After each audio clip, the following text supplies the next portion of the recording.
Hi friends, శ్రావణ శుక్రవారం ఆఖరి వారం పూజ ఎలా చేసుకున్నానో చెప్తానండి. మా ఇంట్లో యాక్చువల్గా ఈవేళ నేను మా అమ్మాయితో చేశాను. అంటే రెండో శుక్రవారం వరలక్ష్మి వ్రతం రోజు మా కోడలతో చేశానండి పూజ. ఆ రోజు నేను 9 రకాల పిండి వంటలు అలాగే 5 రకాల పువ్వులతో పూజ చేసాము. ఈవేళ నేను 3 రకాల పువ్వులు అలాగే 9 రకాల పిండి వంటలతో అమ్మవారిని పూజ చేశానండి. అంటే ఆఖరి శుక్రవారం కదండి, ఆఖరి శుక్రవారం నాడు కూడా నేను వరలక్ష్మి వ్రతం చేశాను. మా అమ్మాయి ఆ రోజు వైజాగ్ రాలేకపోయింది. అందుకని తన దగ్గరికి వచ్చి నేను ఈవేళ మళ్ళీ వరలక్ష్మి వ్రతం చేశాను.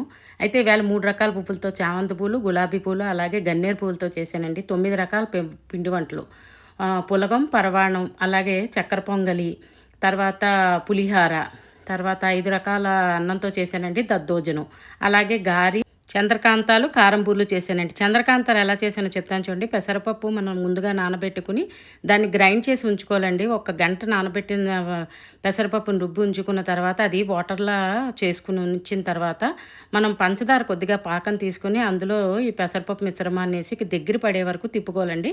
అది అలా పేస్ట్లా వచ్చిన తర్వాత ప్లేట్లో వేసి ముక్కలు చూపించాను కదా, అలా కట్ చేసుకున్న తర్వాత వాటిని నూనె వేడెక్కించి అందులో డీప్ ఫ్రై చేసి తీసుకుంటారండి. చాలా సింపుల్ స్వీట్.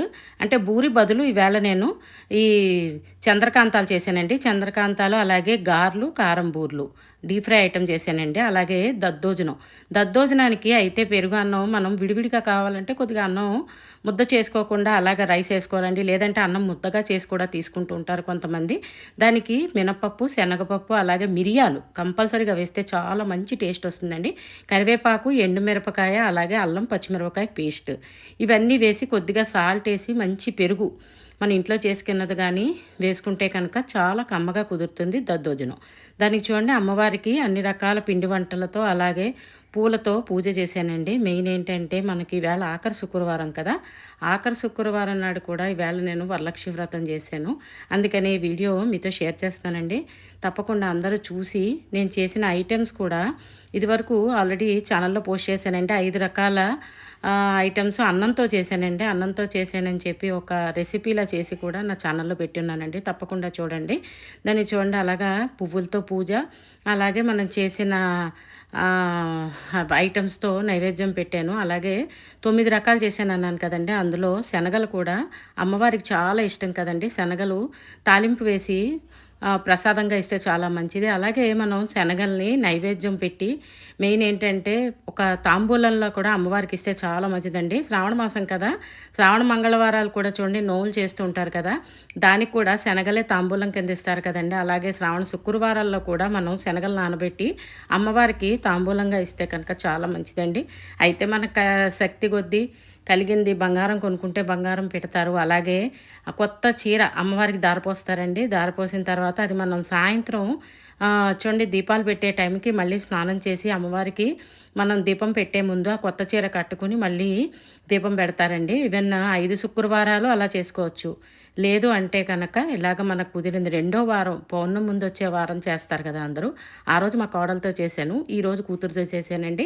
దానికి చూడండి, అలాగా తోరణాలు మనం పూజ చేస్తాం కదా, ఆ తోరణాలు కూడా కట్టుకోవాలండి. కట్టుకున్న తర్వాత అమ్మవారికి సాయంత్రం కూడా దీపం పెడతామండి. దీపం పెట్టిన తర్వాత మనకి ఏది శక్తి కొద్దీ మనం మళ్ళీ ప్రసాదం కింద చేసి అమ్మవారికి పెట్టి మనం తీసుకుంటే చాలా మంచిదండి. ఇలాగా నేను శ్రావణ శుక్రవారాలు 5 వారాలు పూజలు చేశానండి.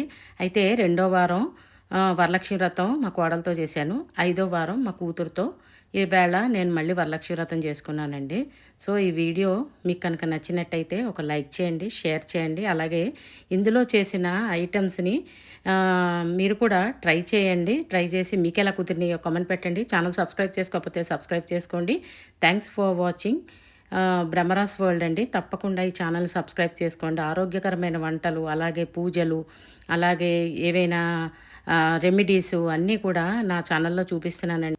అలాగే మీరు అమ్మవారికి ఏ ఏ నైవేద్యాలు చేశారో అలాగే శ్రావణ శుక్రవారం నోవులు ఎలా నోచుకున్నారో కామెంట్ బాక్స్లో కామెంట్ చేయండి. Thanks for watching Brahmaras world. Please subscribe to my channel friends. చూడండి ఎంత అందంగా ఉన్నారో అమ్మవారు. అమ్మవారిని అలా చూస్తూ ఉంటే కనుక మనకి అసలు రోజే తెలియదండి. మీరు కూడా పూజ ఎలా చేశారో తప్పకుండా కామెంట్ చేయడం మర్చిపోకండి. Thanks for watching.